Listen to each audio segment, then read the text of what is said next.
Okay, so guys, welcome back. Welcome back to the channel. Welcome back to Shroud of the Avatar. Shroud of the Avatar. Yeah, that is the name of the game. Anyway, yeah, we're back live playing the game. Whoa, what's happening here?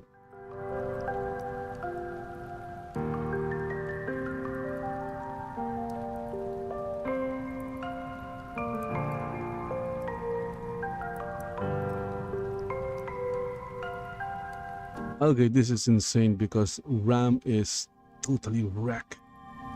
Okay, I have to close some windows here.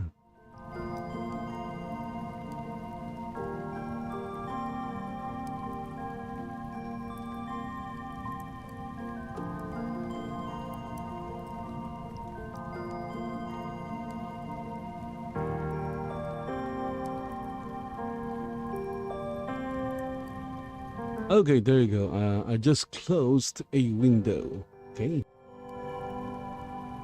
I closed a window. Well, I closed the web browser. To be exact. Okay, because you know, this game, Shadow of the Avatar, uses a lot of memory. Yeah, it uses a lot of memory. So if you have an 8 GB RAM, you might have some problems. I'm pretty sure you'll be able to find a way to make it run if you really want to. But yeah, you'll need at least the 16 GB. Better if you have 32. I have like only 16 GB, and this game is like really eating it up. It's eating it up. It's a very resource hungry game. Okay, and you won't even see it just by looking at the game. You know, it doesn't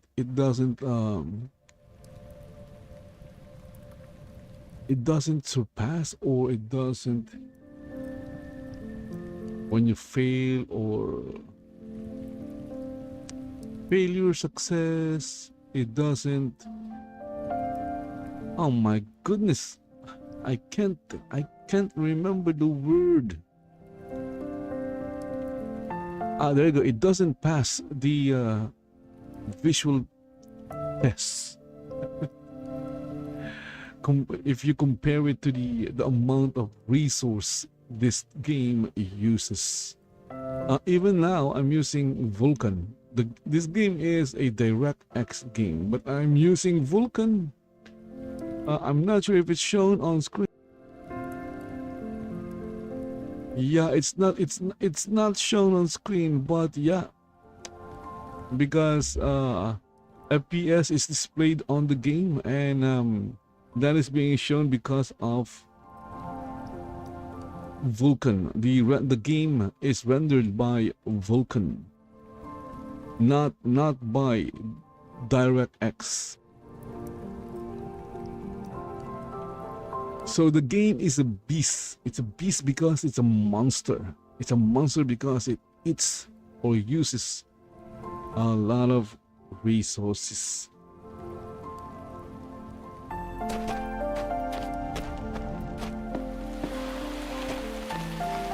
I shouldn't really be saying that because again, I'm trying not to offend the diehards.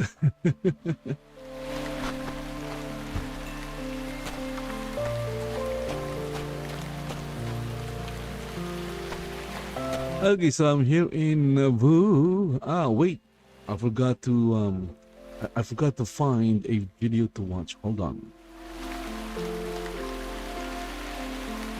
So what do we have here? Again, most of the videos reviewing Shroud of the Avatar are old videos. Okay, there is one here that I'm kind of interested in. It's called Shroud of the Avatar.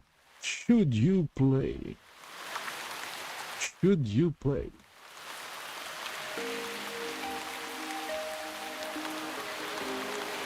Okay, going to check it out. Shroud of the Avatar, Should You Play, by Vagrant. Yeah, by Vagrant.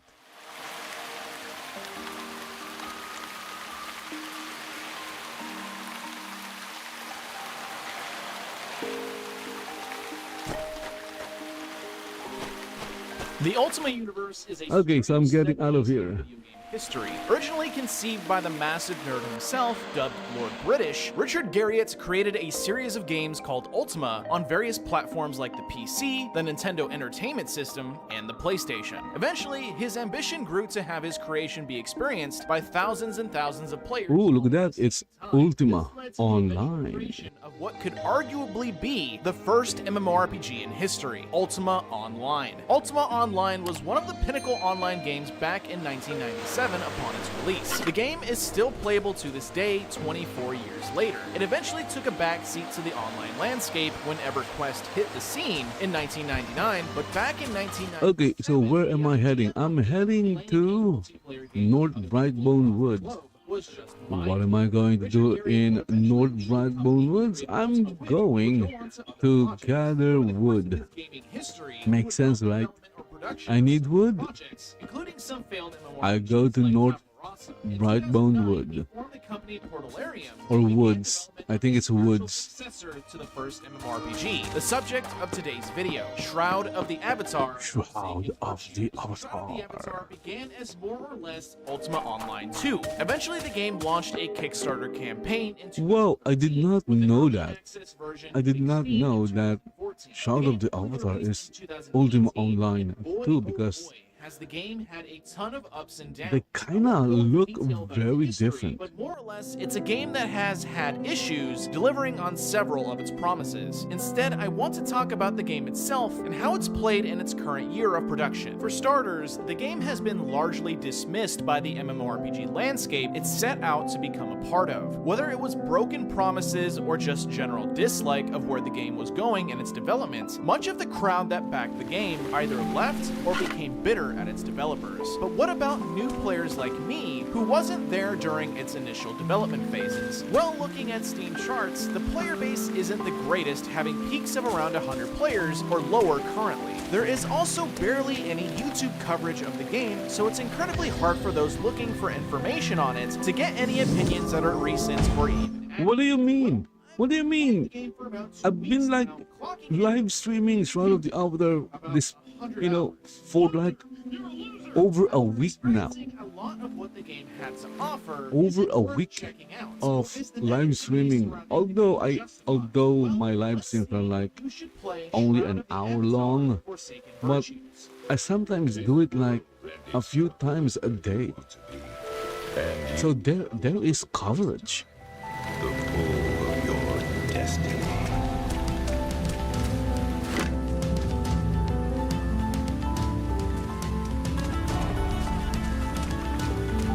The story of Shroud of the Avatar is kind of still being developed. I know, weird to say. I'm lucky enough to be one of the great first people ever to develop games, much less... Anyways, more or less what is here in the main storyline quest, as well as pieces of lore you will find in the world, is that there is a dark force that has invaded New Britannia, and it's up to you, the Avatar, to find out what is going on. Obviously, you play as this Avatar, which is essentially a play on the definition of Avatar, meaning an icon or figure representing a particular person in video games, mainly you as the player. In this universe, there is apparently many avatars as well, which explains the MMO portion of the storyline, and that even though you are foreign to the world of New Britannia, it was prophesied that the avatars would arrive in this world and shape destiny. Yes, my character is an avatar. Your choices during certain quests. For example, you may come across a task in your adventure where you need to obtain an item from someone. Do you use diplomacy to talk your way into obtaining that item, or do you simply kill the person to get it? We just simply kill them, okay? impactful in the storyline. Okay. But it is cool to Of see course, that that is you not can real make life. some Okay, semblance that of is choice within the during game. quests, which Within the influence your game. virtue alignment, which is a hidden statistic between love, courage, and truth. I assume they plan to add the other virtues in the game eventually, since the storyline mentions many other virtues, but at the time of this video there is only the 3, and for the most part, Okay, so the other virtues are called virtue signaling. There you go. A or There's soda love, can be summarized as an open courage, sandbox and truth, RPG. and The then game there also are has a virtue signals. play, but honestly, the game is best played with other players. The game begins with a character creator where you will choose your character's gender, look, and name. The character creation in Soda isn't anything amazing, but it does at least offer various different sliders, hairstyles, and looks to customize your avatar. Once you create your look, choose your name, and log in, you are greeted with a rather uninteresting tutorial. The tutorial tries its best to teach you the game mechanics, as well as introducing you to the starting storyline quest, but I will have to admit that it really is a poor way to grip new players. The combat, character progression, and quest mechanics are laid very thinly in the opening tutorial, and I wouldn't be surprised if it turned away a lot of potential players just because of how bad its presentation is, but I will have to say it does at least get better. Circling back to the sandbox description for Soda, the game has a weird implementation of instanced areas and open world. So the game has a huge world map, sort of like a single-player RPG, which is actually a pretty neat concept for an MMORPG. On the world map are various little areas you can go to called scenes. Entering a scene will bring you to an open world area, which in some cases No, it's not. It's not open world. It's instance. It's an instance area. but you get used to it. Since the tutorial doesn't really explain most of these features very well, I'll break down what's introduced. Combat in Shroud is a tab target system similar to what we've seen in major MMOs like World of Warcraft and SWTOR. Obviously, this system is simple. Left click or press tab to target an enemy, get within range, and you'll start auto-attacking them with your chosen weapon. Your spells down below can be used as long as you have the focus points available to cast them, and when used, will initiate a global cooldown. What the game's tutorial doesn't tell you is that later on you can do things like charge abilities to get better effects from them, as well as having a completely different advanced combat system in its deck combat mode. More on Yeah. that later. If you've been watching my, That questing in Shroud you know, is very old school. streams Basically, recently, I've been like you're in this game. playing with the random glitch system. I still don't. I still can't figure it out. You will need to, and I can't emphasize this enough, read and pay attention to NPC dialogue interactions to gather information on what you need to do next to advance quests. There is sometimes map markers that will show you where you may need to go if you track the quest, but sometimes it's not as easy as finding specifically a person to talk to or something to collect. This can be sort of jarring if you are used to quests in other games simply pointing you in the direction of where to go, but remember, RuneScape has a similar quest system where you aren't inherently told where to go and what to do. You have to read NPC dialogue to find out what to do. It's just usually there are guides for each and every quest, so it doesn't seem so challenging. Besides questing and combat, obviously there is progression, which comes in the form of skills, crafting, and gear. Shroud doesn't have a class system. What's a paladin? Instead, you have choices of various skill trees that will provide attacks, buffs, magical spells, pets, and utility bonuses. The skills are split into 2 types, adventuring and crafting. The skills are then further divided by subtype. In the adventure path, the combat skill trees are blade, polearm, bludgeon, ranged, light armor, heavy armor, and shield. The magic skill trees are sun, earth, life, water, lunar, air, death, fire, and chaos. Lastly, the strategy skill trees are tactics, focus, bard, subterfuge, and taming. The second type of skills is the previously mentioned crafting. Crafting is divided into the gathering skills consisting of mining, forestry, fishing, field dressing, and foraging skill trees. Refining has the smelting, milling, textiles, agriculture, tanning, and butchery introductory skill trees, with the last group being production. Production has the blacksmithing, carpentry, tailoring, alchemy, and cooking skill trees. Now, if that's not enough, it goes even further. Each skill tree has skill nodes that indicates specific things like an active attack skill, a spell, a passive ability, etc. Each node can also be separately leveled up, with no cap level, meaning that if you play the game enough, you can level infinitely. Now, obviously, it does hit a soft cap where it becomes really hard to level up a skill past a certain point, but the fact is, you can keep improving your character. So what that means is you can reach level 9999999 if you if you play the game for a million years. The more attuned you become in it, which will gradually increase that magic school's effectiveness for you. Now, all of this probably sounds overwhelming, but wait, it gets better. Wait, there's more. Probably assume just using the skill will increase its level. Well, that's only half. Nah, not really. Your skills is by gaining experience through activities like killing enemies, questing, or harvesting resources. It goes to the pool. Which is split into adventure and crafting. You gain adventure experience through fighting. Why does it go to the pool? Because we are all a bunch of fools. That's why. Will grant you experience to both groups. The pooled experience is then spent whenever you do said skill or activity. So for example, let's say I want to level up my water magic spell, Ice Fist. First, I would gain adventure experience so I have a decent amount of pooled experience, and then I would simply use the spell to level it up. The more I use it, the more it will increase over time. Then even further, there is your individual adventure and crafting levels, which increase when you hit certain milestones in total experience, which also increases certain parameters. So as you can see right now, I'm taking everything, I'm gathering everything. It's not that hard, okay? Look at me, I'm focused on a pole arm and heavy armor right now, with one healing spell and one bard spell.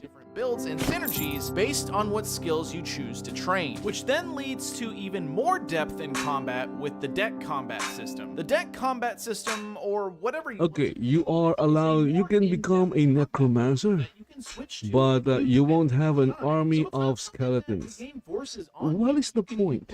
What is the point of becoming a necromancer if you can't have an army of skeletons? But this system actually affects how There's no point at all. You see, each spell and ability you learn can be slotted into a certain build you have. For instance, I have a build called Water Tank. In the menu here, I can assign a set equipment to switch to when I switch to this build, so I don't have to fumble through my menu trying to find everything. It also sets what spells I will have access to in my action bar, as well as rolling spells that change out automatically as time passes. See, as I go into combat, the spells will slide up into position, meaning that skill is available to use. As I cast and use abilities during combat, they will change out to different ones I allot into. Honestly, Vagrant is doing a great job explaining all of this. Duplicates to increase damage and effects when I can't do something like what he's doing right now, explaining everything in a clear and understandable way. Put a nice little spin on tab target combat. Oh, and one last thing. There is also a combo mechanic within this combat mode, allowing you to mix two different abilities into one. For example, there is a spell called Soothing Rain, which is a heal over time spell. Well, you can mix that spell with another spell called Banish Undead. If you mix those two spells together, you create Cleansing Rain, which heals you over time, but also damages any undead enemies within your area. A neat extra feature within the Shroud's advanced combat system. But enough about all of that for now. Finally, once all the skills and experience and all of that is figured out, you then have your equipment. Your equipment starting out will be incredibly basic, but as you level up your crafting, you can begin to customize the weapons and armor you make, adding additional stats and enchantments to them to fully customize a set of gear that is to your playstyle. Essentially, the system is designed to have the best equipment in the game. So you're going to lose durability. You can obtain from bosses and such that get close to some of the equipment you can craft. When you're like upgrading equipment, Can either get I think, drops okay, or I just simply think. buy them from other players once they make it for you, which leads into some of the other features in this game, and was actually one of the highest defining features that was highlighted when this game was being released: the player-owned housing and town system. Player-owned housing is Housing and decoration is a lot of fun. It is a lot of fun. I do enjoy housing and decoration. I am a broken record that just housing area for kept repeating the same thing over and over, because I can't emphasize enough that it's actually quite impressive. the housing and decoration system is a lot of fun. I do enjoy it. Quite as cool as it sounds, though. We will get to that when we get to the cash shop. Besides player-owned housing, there is also some PvP in the game. There is a cash shop, but honestly, I've played like a lot of free-to-play games. Never spent money on any of them. You don't have to spend money. Why are you spending money on a free game? It doesn't make sense. Skill that allows you to actually steal items from a player if you have the skill and you are in a PvP area. PvP, more or less like any game, will stress your knowledge on skills in combat within the game. In Shroud, though, a lot of it can be chalked up to playing the right build, since some of the skills are arguably overpowered in PvP situations. The developers are trying to balance out skill. I don't think there is any PvP here in Shroud of the Avatar. I could be wrong, but yeah. But at least there is PvP content within the game. I guess you can PvP other players if you want, but Well, it basically boils down to continue what's the point? skills, crafting What is the point of PvPing anyone? to explore where enemies will be incredibly tough. The first challenge, here's the first challenge in PvP. Experience farming or The first challenge is the game is begging finding for other something players like a to proper race PvP with. experience that has its own spin on the idea of the generic endgame dungeon. Who knows though, there is a lot of hidden content in the game that players have yet to discover from what I've read. Things like hidden dungeons and bosses do exist within Shroud, so maybe it just hasn't been discovered yet. The community in this game is probably some of the nicest people I've ever met. Very true.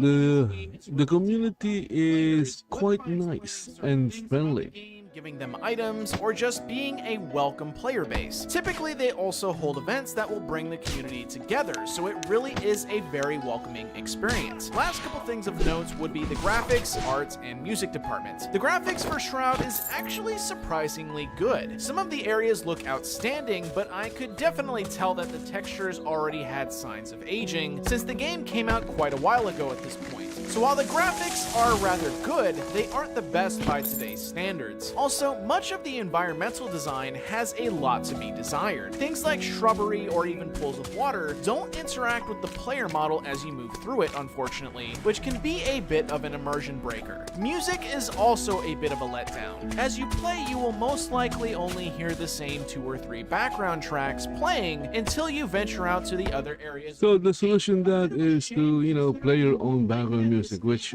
what I'm doing right now. I have my own background music. For anyone who gives it a shot, but And to be honest, I'm sorry to those who compose the music. I guess it's probably time to talk about the game. I don't really like them. Is a free-to-play game with a cash shop. Currently, there is Again, an expansion called that is not a slight to those who made the music, because 8 billion people on the planet, we can have different tastes.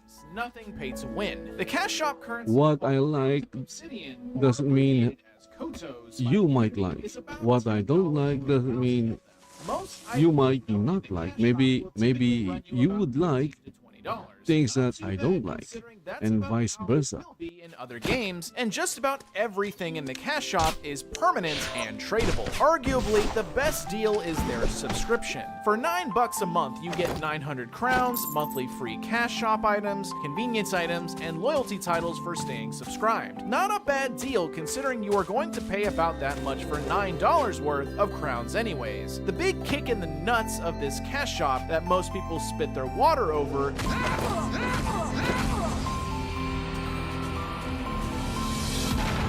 Also, here's the thing, you can buy items there are a lot of vendors out there that are selling crown store items for gold, game gold.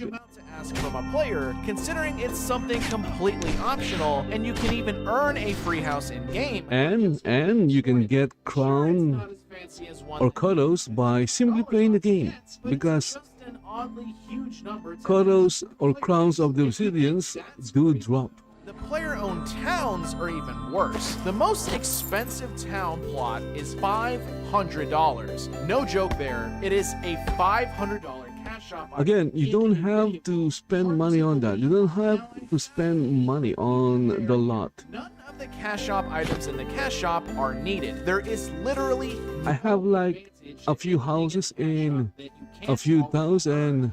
you can even get the cash shop currency. I didn't spend any money on them. So theoretically, you could just farm cash shop items if you wanted to. The main concern people have is how expensive the player-owned houses are and the towns. Originally, the concept was supposed to be that the houses and towns were for backers during their Kickstarter project. Once the game released, they basically carried over those high-dollar purchases and stuck them into their cash shop. The expensive-ass town lots are also meant to be an expense that a group of people are supposed to buy into. For example, a large group looking to have a guild town or something like that. If you have a guild of say 20 people and you want if you have a player base of all big fish, a bit more bearable. everyone wants one. Bad having such a high price tag on a digital good, but at the end of the day, it's completely skippable. All right, ladies and gents. Exactly, Vagrant is right. You don't have to go and spend money. It's a mixed bag, but is it a mixed bag that deserves to be immediately dismissed based on its history? I think it's been unfairly stained by its past. Coming in as a new player, I can appreciate certain things the game is going for, like its retro feel, its attempt at emphasizing community and social interaction, as well as genuinely trying to do things a little differently. Does it do all that it tries well, though? Absolutely not, but it's not the dumpster fire that everyone seems to think it is. I say it's worth at least trying the game since it's free. Let's move on to my final thoughts here. The game is free to play with a large amount of its content completely open to free players. The only content that is locked Okay, off is okay. Speaking of getting kudos. So speaking of getting kudos, take a look at that. I just got 11 kudos from simply adventuring.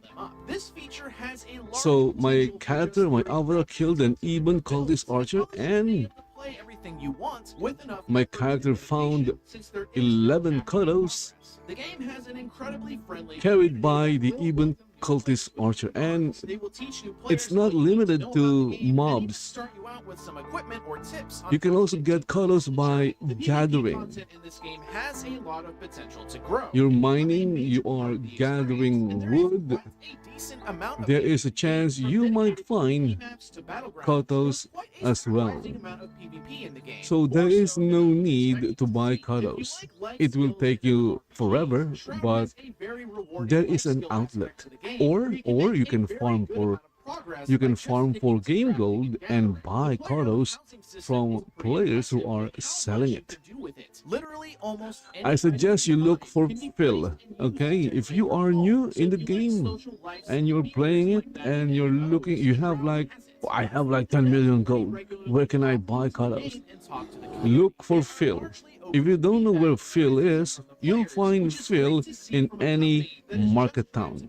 If it's a market town, you will find fill somewhere in the market town. And there are a lot of market towns in Shadow of the Avatar. Remember, there are more towns in Shadow of the Avatar than players right now. And while I understand that all of this is completely optional or meant for groups of players to pitch in to purchase, it's a bit of a turnoff to people who see those prices. The game lacks a lot of polish. I mean, a lot. Enemies will often That is very true. That is very true.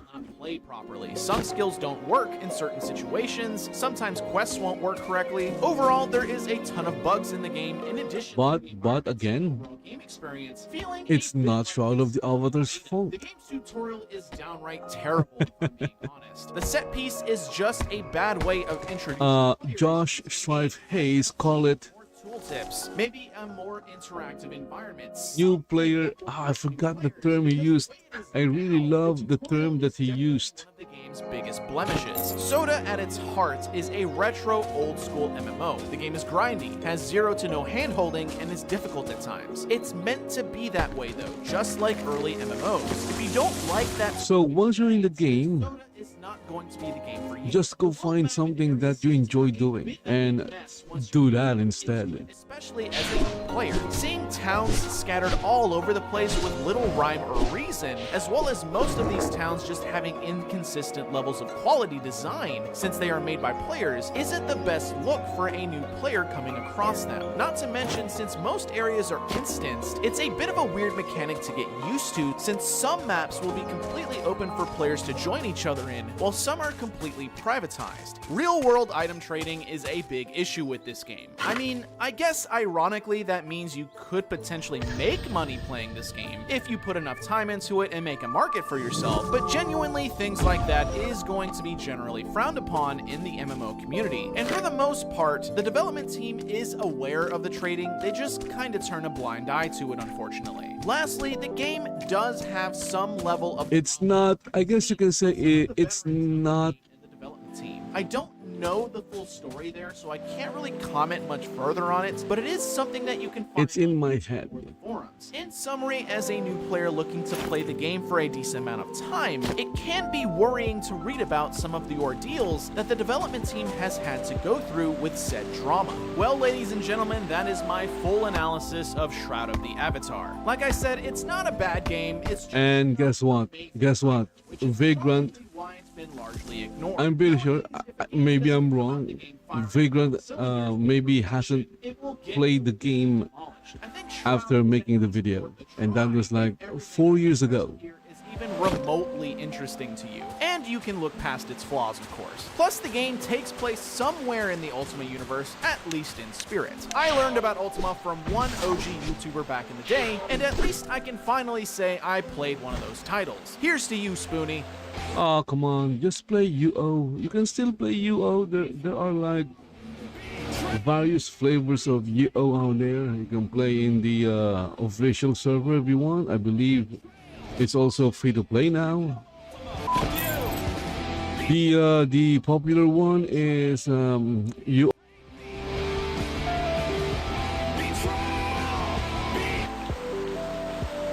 It's also quite easy to play because it's they have like third-party tools that make playing UO a lot easier.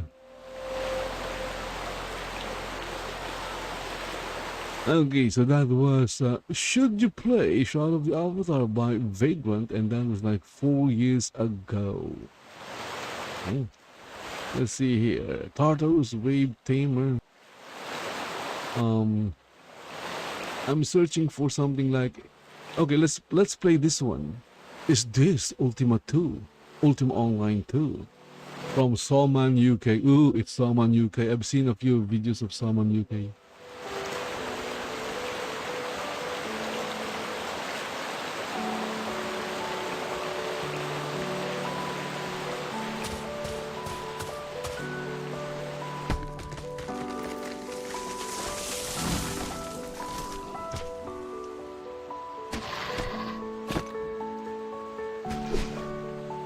Lord British, aka Richard Garriott, the creator of Ultima Online, one of the greatest sandbox MMORPGs ever made. Richard is a colourful character with a whole lot of accolades against his name. Game maker, astronaut, president of the Explorers Club, a legacy which is truly unique and noteworthy. But in today's video, we're going to take a look at arguably one of his biggest failures. and what potentially has ruined his gaming career. That's right, we're diving into Shroud of the Avatar, Forsaken Virtue. Let's see how bad it really is. Before we get started, let's take a quick trip down memory lane and look at how Shroud of the Avatar came to be. How? I want to know how it came to be. Hey, you. Greetings. I'm Richard Garriott, known to some Greetings! the creator. Indeed. Some of you might have guessed already that Shroud of the Avatar was indeed a Kickstarter MMO. And as you can see, it raised a ton of money whilst also having quite a lot of backers. On a completely unrelated note, Chris Roberts, the founder and creator behind Star Citizen, is actually really good friends with Lord British. I wonder if he had any influence on the decision to kickstart Shroud of the Avatar. So what exactly was going to set this MMO apart from all the others, you might be wondering. First, we're creating a detailed, interactive world. If something looks like it should be interactive, it should respond to interaction. Richard, you lied, okay? You lied. Because Skyrim is more interactive than Shroud of the Avatar. Choices have Just saying, Richard. Every MMO player wants. I'm not mad. I'm like disappointed, okay? Disappointed. I'm still a fan, okay? I'm still a fan. I'm just disappointed. If you say things like can easily be disproven, like we are building an interactive world. If it look like it can be interacted with, it'll be interactive with or interactive. The Steam charts also Again, don't paint a pretty Skyrim picture. is Even on the official release, player numbers barely reached 600. you can Skyrim has more interaction. Numbers go any lower, there won't be a game left. Because in Skyrim you can take out or you can, take the clothes and armors of the NPCs you kill. You can't do that in Shroud of the Avatar. Look at that, there's an armor. Look at that guy. That guy is wearing an armor and it looks like that armor can be taken, but no. You can't take the armor. No.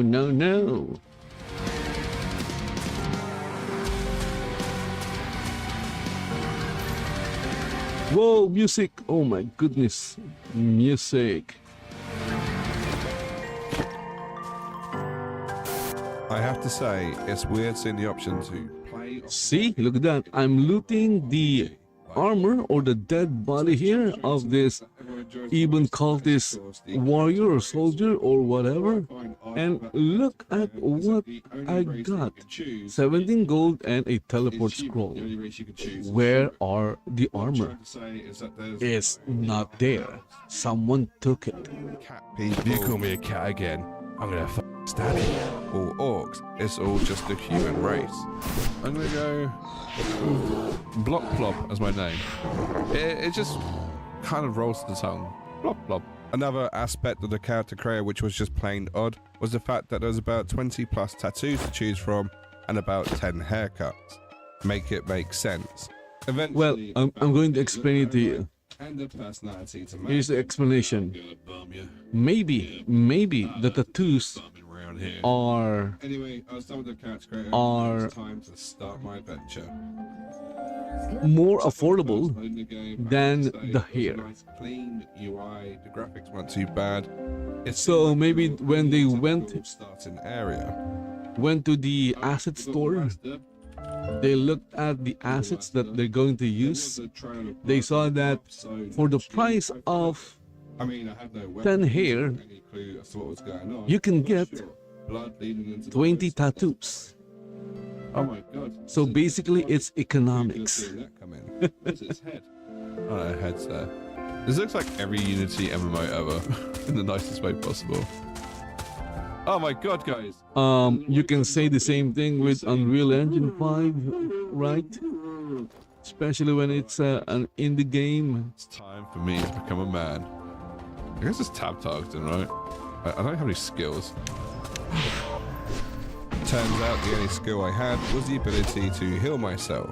So I opted for plan Well, B, which was good to for you, the corpses because my already. character also has the ability By the to way, heal the graphics look crazy. itself. It's partly because the footage is taken directly from my live stream.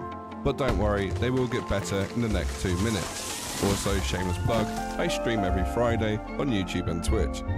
Eventually, I looked at my inventory and discovered that I had a whole host of weapons in my pocket. Oh my god, I have weapons, but they haven't equipped it. Equip. Equip. I then spent the next 5 minutes trying to figure out how to get my weapon out so I can use it. Is there like a certain button to like get your weapon out? Oh my god. It's gonna be one. You have to press the Z key. It's gonna be one of those games. Press the Z key. Well, I can't figure You out have to how equip it out and then shoot. press the Z key. It was important. It'll happen naturally. Yeah, I love discovering new MMOs. It's like the best feeling in the world. Oh, there's a body on the floor. Okay, God. From Johan. We best read it in the midst of a fire. To whoever finds this. All the guards have been killed when the undead attacked our town. I am no fighter. I know I cannot hold them off. I sent Abigail ahead to Soul Town while I looked for Charlotte. I hope I can find her before the worst happens. Johan.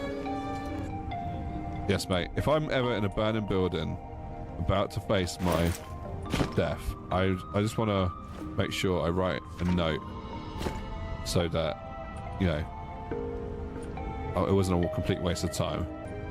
You can finally catch a stream. Oh, there's a child in here. Hello, small child in burning building. I hope you're okay. No, she's not okay. She is traumatized. I'm 13, Oh, right. and she's 11, you nonce. This is how you end up in prison. Ah! Don't touch me, child. No. No. Interestingly enough, when you go to talk to the NPC, it comes up with a chat box like you're talking to some sort of AI. Although, rest assured, there's no intelligence here. Type your name. You can tell Charlotte whatever name you like. Mike Jackson. I'm scared, Mike Jackson.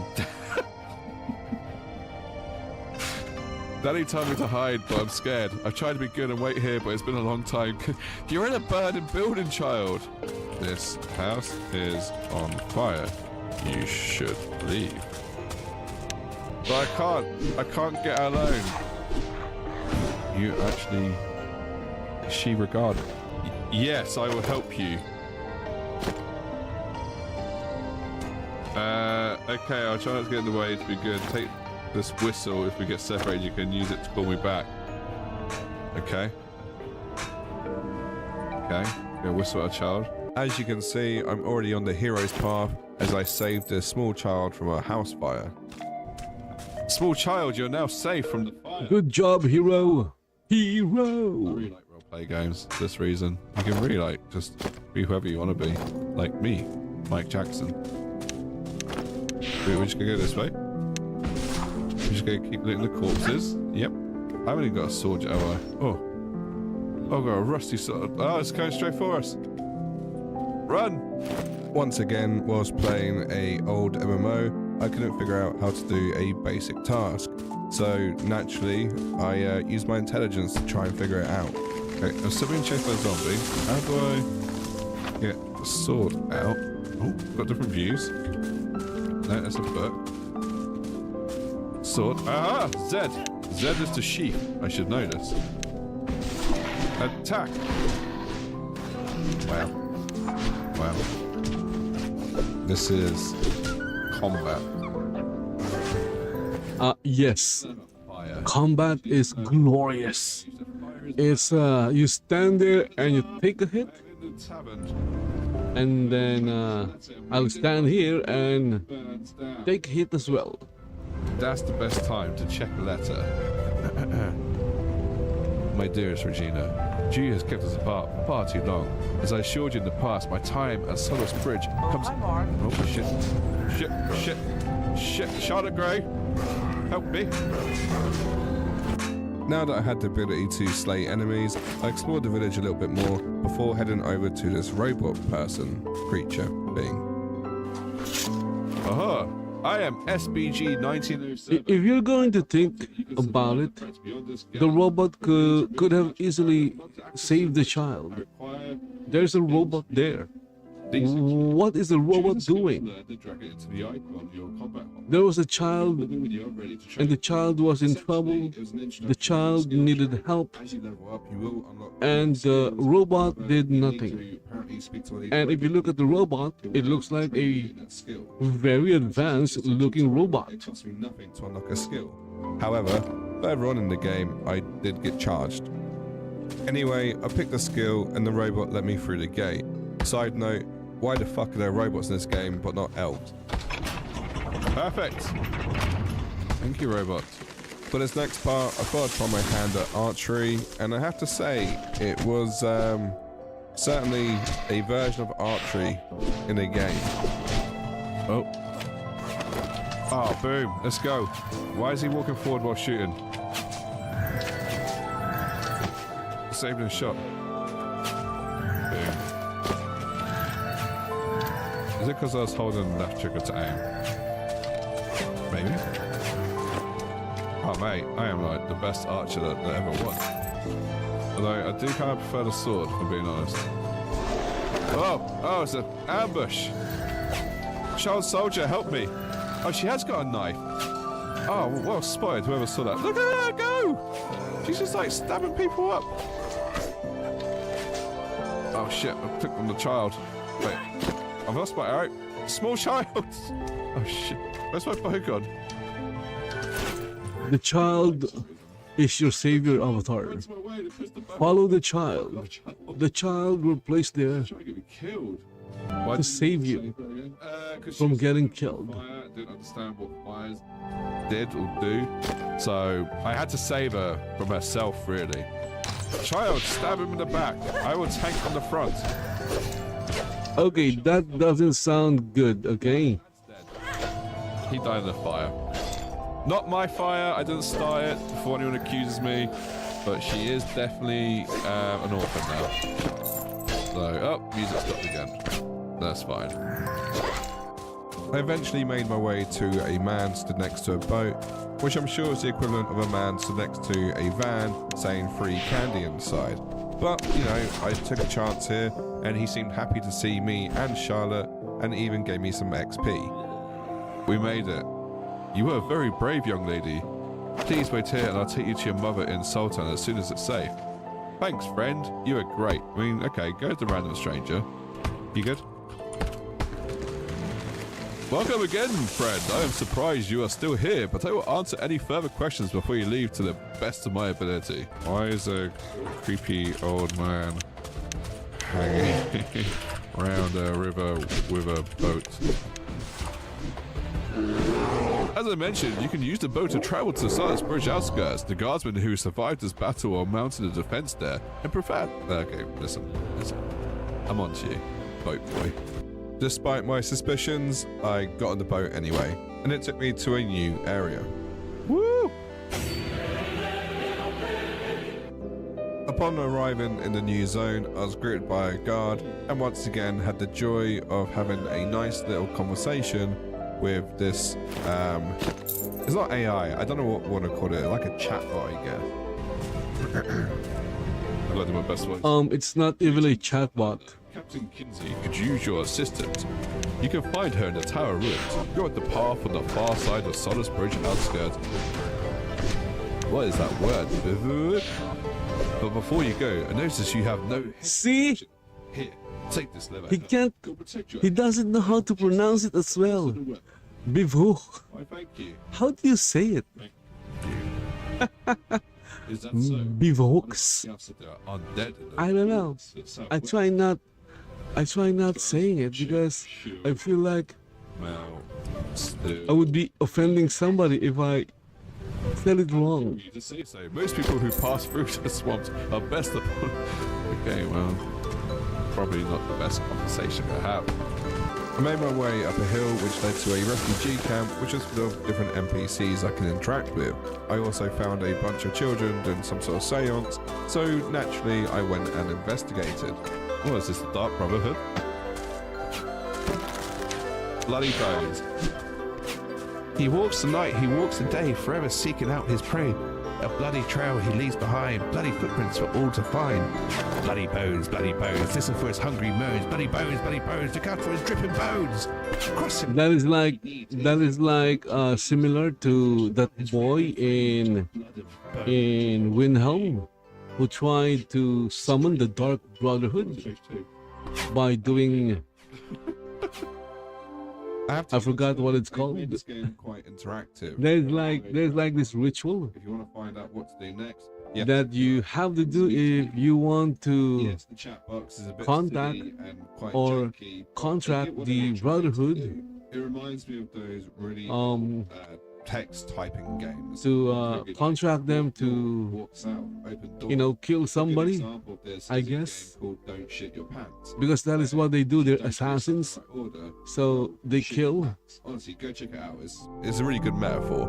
I'm assuming as well there are some secret or hidden quests which can only be discovered if you say the right phrase to the person. The main quest line as well seems to want to gift you a house so that you can go build a plot of land somewhere, which I'll get to. Yeah, okay, you can get a free lot deed, okay, a free roll lot deed by completing Solace Bridge outskirts. The only thing I didn't like was the fact that there was no voice acting. I mean, maybe even AI voice would be so bad, but it's very text heavy, and I just find this kind of annoying in modern games. And yes, you could argue this is a modern title, given the fact that it was released in about 2018. It was still early days, but I hadn't seen the whole actions have consequences play out just yet, but I'm guessing it's because this is still the tutorial area. I continued adventuring when something truly amazing happened. I spotted another player, which meant one thing and one thing only. It was time to be social in a MMO. Why are you trying to be social in an MMO? Can I attack or what? I don't know. I want to attack him. Naturally, my first instinct when seeing another player was that I wanted to hurt them. There is PvP in this game, but it's only in certain situations. For the most part, you are protected, unless you go to an area where it's a open free-for-all. But dueling is allowed, which is exactly what I decided to do. Yeah! Run! You'll die, okay, you'll die. Those who are... PvP is not a simple thing in this game. Wait, how do I get my body back? You've died. You'll need to have a degree or a PhD in Sota PvP to be even be competitive. What I can only describe as ghost form. Good fight. I almost had you. I then proceeded to ask my new friend here some questions about the game and just generally how long they've been playing it. To my surprise, they said this. He's gonna be like, I'm guessing 1,000 hours. 1,000 hours, I'm calling it now. 1,000 hours. More people watching the stream than playing the game. I just check stream charts. Yes, we're relevant. Let's go. Daisy replied. 32 days, 16 hours, 19 minutes. Also, when you're playing the game, I guess although it has an offline version, even if you're playing on or in the online version of the game, just treat it like a solo player game, a single player game.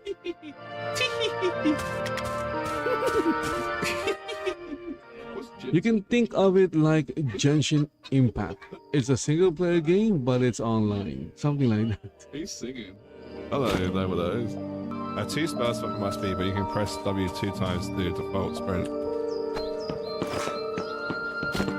Damn. This whole time I've been walking like an idiot. My new friend here went on to tell me that the game isn't actually abandoned and that it gets updates every few months. Oh, there is a crown store. I'm getting PTSD from ESO. I'm guessing they must make enough money from the crown store to keep the servers alive. Amazingly, whilst talking to my new friend, another player approached us. But I mean, I feel like it's Unity 5, right? So there's probably like some... Is that a person or what? Who is this?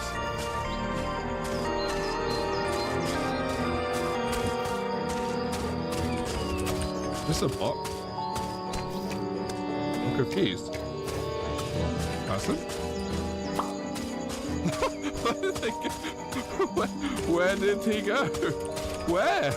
I then went exploring some more with Piflet by my side. He kept dropping knowledge bombs on me about how the game works and the best way to do stuff, and honestly, if it wasn't for him, I probably would have been a bit more lost than I usually am. He even showed me some of his pets that he had, and I have to say, they looked quite impressive. Which just goes to show there's more to this game than what I first thought. I mean, originally I thought it was just some Kickstarter scam, but I generally think some development time went into this title, and I generally think there was an attempt to make a modern version of Ultima Online. Like most sandbox MMOs though, if there aren't players, then the game just doesn't work. However, one of the key features about Shroud of the Avatar are the player-run towns, and these towns are customizable by the players, so they can build plots on land, customize the shit out of them, and just make it look very, whatever this is. Make them look very weird. Online. And even with a small community, they can build great things. And I think this just goes to show that at some point there was a living, breathing community. It might not be there now, and if it is, it's very small, but there was a point where this game actually had a player base. I'm sure to a lot of people this game is considered a flop, and probably rightly so. Kira TV did a really good video covering off Shroud of the Avatar, in particular the financial ongoings, the investments, the buyout, and of course the ongoings and questionable actions of Richard Garriott. Honestly, it's a great video, go watch it, but here's the caveat to all of that. I think when people talk about this game, it's always about the drama surrounding it as opposed to the actual gameplay. Son of a bitch, this is a scam, okay? This is a scam. It did have some good ideas behind it, and they weren't necessarily poorly executed, they just weren't executed as good as they could be. And especially with today's technology, I think a lot of it would come together quite well. For instance, the interaction of NPCs, I like the idea of being able to freely talk to them and have a conversation. I know Skyrim has a mod where they put AI behind some NPCs, and it gives off some interesting storyline. Dude, this is like the trolley problem. You're flip-flopping on your messaging. Either we do the game show and someone else dies, or we don't and I jump. Hold on. You're comparing this to some philosophical riddle. What a terrible person you are. Remember, you caused this. I'm trying to help. Yeah, well, you didn't. I'm doing my best. And I think that's the thing with Shroud of the Avatar. It has classic MMORPG systems, but realistically, it could do with modern day solutions. And modern problems require modern solutions. The combat is definitely janky enough that it could do with a modern day update. And I'm a strong advocate for voice over IP in MMOs. It's supposed to be a social game, so why can't you just talk to people? The amount of times that you do text chat, and you have to wonder, do people even see text chat, or do they just ignore it and be antisocial? And at first I thought traveling overworld was cool. It reminded me of Final Fantasy 7, 8, 9. But the more I thought about it, the more I wondered if this would even work with more than 10 people on a server at a time. Yes, it works for single player, but multiplayer, I'm just not convinced. And the player towns, as great as they were to look at, they were just really confusing. The layouts just weren't great, and I'm not sure if that's because they were designed by people or just because they were big open plots of land that anyone could put anything anywhere. I don't know. It's hard to judge given the fact that I'm so late into this game. I'm just going to be very open. No, I don't think you were late. You're too early. Yeah. You must you must wait 10 decades, and then that will be the time to actually play and review Shroud of the Avatar. Give it time. Let it simmer, as they say. This video will probably crash and burn when it comes to views. I also know that people look at Ultima Online very fondly, and this game to be the spiritual successor to it, I just feel like it really isn't. It's like saying that Terra was a WoW killer. We all know how that ended. That's not to say that the game yeah, it's a totally different game.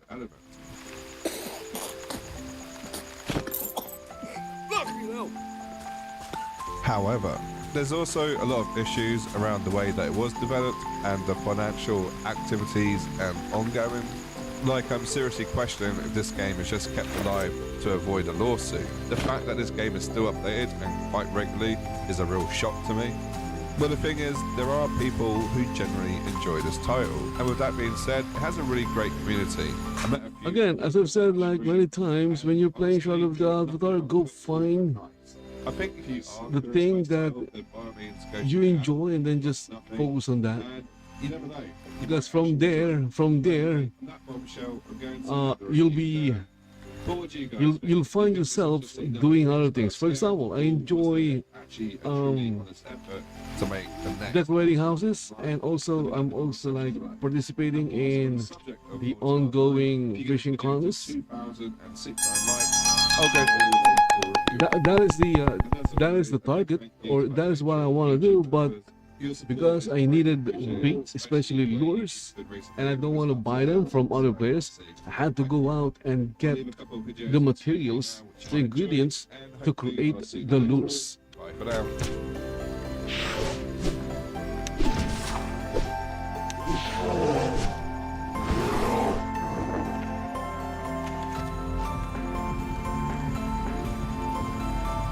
And when I needed a table, I thought I didn't have any tables. So a coffee table, when I needed a coffee table, I couldn't find one in my containers, in any of my containers. So what did I do? I went to here at North Brightman Woods, gathered the wood, crafted the table.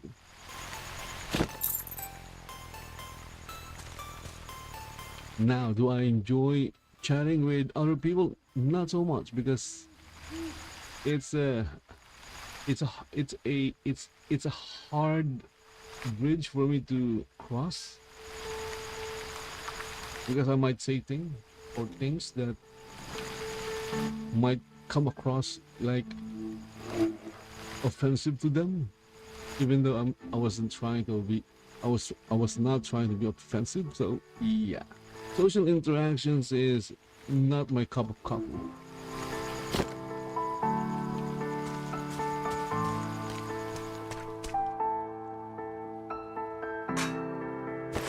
I guess you can say it's like easier to talk to myself than to talk to other people.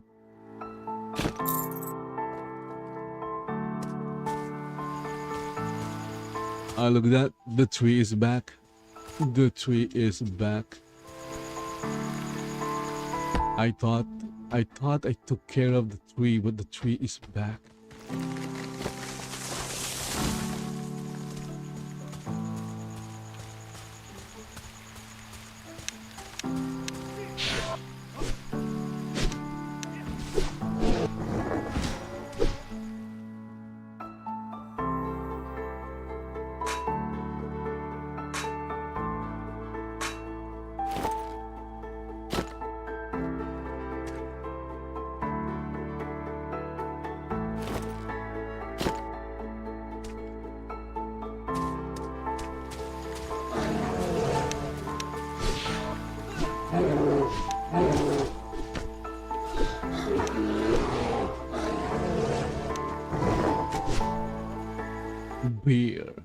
Bear or woman? Wait, I think it's bear or man. That was the meme.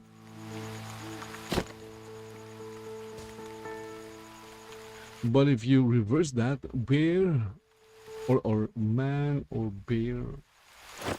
Now I'm confused. I'm confusing myself.